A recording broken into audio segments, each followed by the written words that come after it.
I can't tell you how many times I have received a call from a potential client and they had a ridiculously hard time trying to find a counselor, or even just trying to find a counselor who's going to pick up their phone. Plus, right now, there's such a need for mental health services, and honestly, us counselors are not the best at marketing. Partly because we have a strange, difficult relationship with marketing ourselves, and partly because we're just not taught about it in school. I know this because I have lived it. So if you are in the market for a counselor or mental health services of some kind, then I hope this video can help you find your perfect match.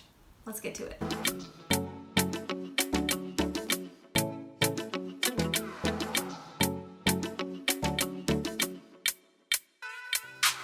I was recently told by somebody that they had been searching for a counselor for 6 months.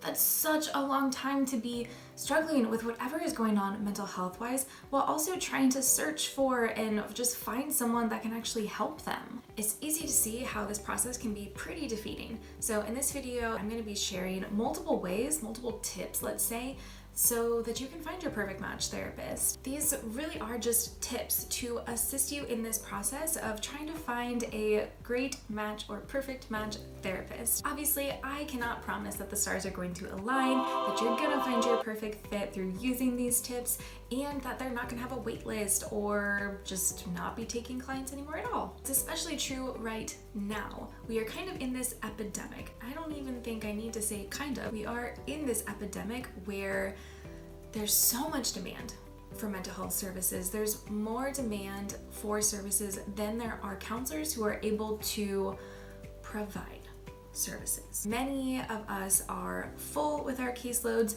Many are simply overwhelmed by the demand. So if you are someone who is searching for a therapist and are maybe not even getting calls back, then I would bet that it's probably because of this increasing demand that is leading to mental health counselors burning out. They just don't have the mental or emotional bandwidth to take another consult call, let alone a whole nother client. So all that to say is I hope that these tips do help you in finding your perfect match, but these are difficult times. A lot of people are struggling, and that includes counselors.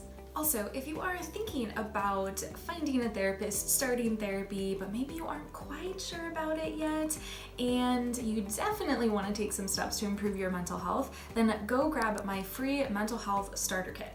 I created this specifically for you to kickstart your mental health journey. I so hope it helps. I'll leave the link down in the description. Alrighty, now onto the tips.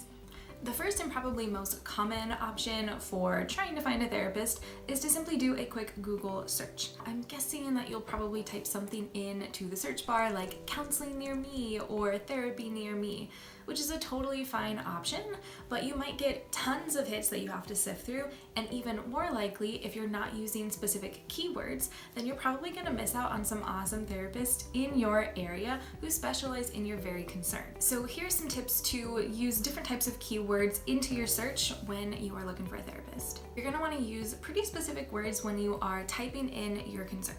So for instance, if you are struggling or dealing with anxiety, you're gonna wanna use the term anxiety in your search, or at least try to describe what that is like. If therapists are using search engine optimization well, then they're gonna use different types of words like anxiety or that describe anxiety, maybe are symptoms of anxiety. They're gonna use those terms within their website copy, so that's how you find them, by using those specific terms. Make sure to include your city and your state. And honestly, even when I do this in my own searches, I still get hits for either groups or organizations or counselors who are outside of my state. I don't understand what Google is trying to tell me, but if I'm searching for someone in Cincinnati, I don't want to find someone in Maine. So I want to make sure I'm at least doing my part in the search by giving Google my city and my state, and hopefully that can align with someone in my area. You'll also want to decide before you're searching for a therapist if you're cool with in-person services or if you'd rather have telehealth services, or if you want a mixture of both, whatever your preference. Once you decide if you want in-person, telehealth, or kind of a hybrid mixture of both, then use those terms in your search as well. Many counselors are providing only telehealth right now or only in person. And there's also a lot of us that are doing both. So just make sure you have those in your search, especially if you have a preference for one or the other. Also, if you have a preference for gender of your therapist, you'll want to add that in the search as well. All of these keywords will go a really long way in helping you find your perfect match. The other common option for searching for a therapist or even a psychiatrist or a psychologist in your area is using these things called directories. Now, I'm honestly not sure how common these are outside of the counseling realm, so I'm going to give a list of the most common ones that I have heard of, that I have used myself, or that I've researched along the way, and even some ones that I've just received feedback on from other colleagues or potential clients. I'm going to be doing a deeper dive, kind of tutorial type of vibe about directories in particular in a coming video, so stay tuned for that one. Today I'm simply going to pass along some names of directories, and I will leave all of the links for them down in the description. Some of the most common directories that I have heard of are ones like Psychology Today. Mental Health Match is kind of a newer one that I've gotten good feedback on. There's also Good Therapy, Theravive, and Therapy Tribe. Now, there are a lot more out there, but these are the ones that feel the freshest when I've gone to their website. Just a little side note here. I know that there are a lot of those big companies, especially right now, that are marketing a ton on social media. They are making it sound like a win-win for everyone, but I just want to throw a little bit of caution here because they're maybe not as great as they seem. I've been hearing some not so great things on both the client side as well as the counselor side. I do love that these companies are trying to make therapy more accessible and that they're using telehealth. All of that is great, but there are some downsides that I've been hearing quite a lot of, and more unfortunate things than good things. These companies are expecting counselors to basically be kind of on-demand counselors. They are expected to be there for their clients 24/7, either via phone or text message, and they're really not getting paid for that time or very well for the time that they're actually providing therapy to these clients. And on the flip side, I've actually heard of some clients being stood up by their therapists, most likely because these therapists are being underpaid and overworked, aka burnout. Burnout is a huge reason why we're in the situation that we're in, that we have so much demand for mental health services and just not a lot of counselors available to provide those services. Burnout is one of the largest reasons that counselors end up leaving the field as well. Burnout is very real. I've experienced it myself, and it's not just something that you're exhausted and it impacts everything about you. It does do those things, but what they don't tell you is that burnout lasts for a really long time. When I was first licensed as a therapist, I was working in a community mental health agency. I burned out within 6 months.